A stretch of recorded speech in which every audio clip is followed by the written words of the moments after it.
Welcome back to the program. In a moment, we're going to have a chat to Mike Doran about some pretty weird developments involving Russian subs off the coast of Florida.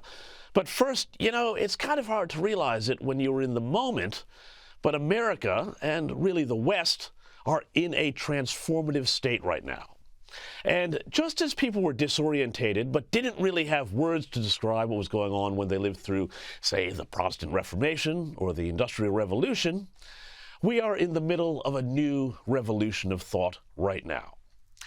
Last week, we saw the shocking images of statues vandalized and trashed right outside the White House, defaced by Free Gaza activists. But really, let's be honest, Gaza is just the cause du jour, like Black Lives Matter was 4 years ago.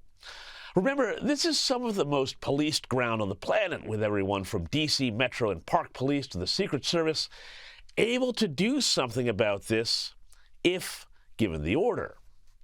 But of course they weren't, because now in our modern or postmodern era, this sort of destruction of national symbols is allowed. In fact, it's encouraged. As U.S. commentator James Morrow described it, quote, affronts to statuary are revered expressions of justified anger over injustice, and the conversation is now over.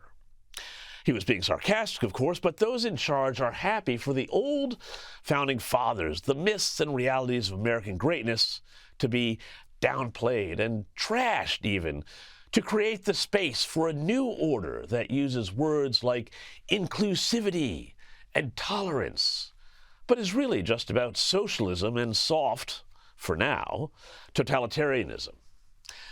So it is interesting to me now to see which public symbols are worthy of protection. Well, 3 teens in Spokane, Washington found out this week when they rode their scooters over a Pride Month rainbow display and left skid marks on it. They could actually face up to 5 years jail for the act of defacing it with their scooters. While, of course, the cosplaying Hamas types in D.C., well, no arrests of them, obviously, because their vandalism doesn't insult the current secular state religion. And now Lime Bikes has announced that their bikes and scooters will shut down if you try and ride them over Pride crosswalks, which are now apparently sacred ground, according to the new legal and political elite. Unlike, historical monuments outside the Washington White House and places like that. Look, I hate vandalism of any stripe, and frankly, I think Singapore goes too easy on the little buggers. But the double standard is telling. Just as the Gaza protests aren't really about Gaza, the pride flags are just a symbol of a broader ideology. That ideology is rapidly taking over, and it is disorienting. But stories like these, and the contrast between them, and the double standards they reveal, do provide helpful guideposts as to where we are going. Namely, a world where all the old rules, the old order, the old heroes, the old certainties, the old values are torn down.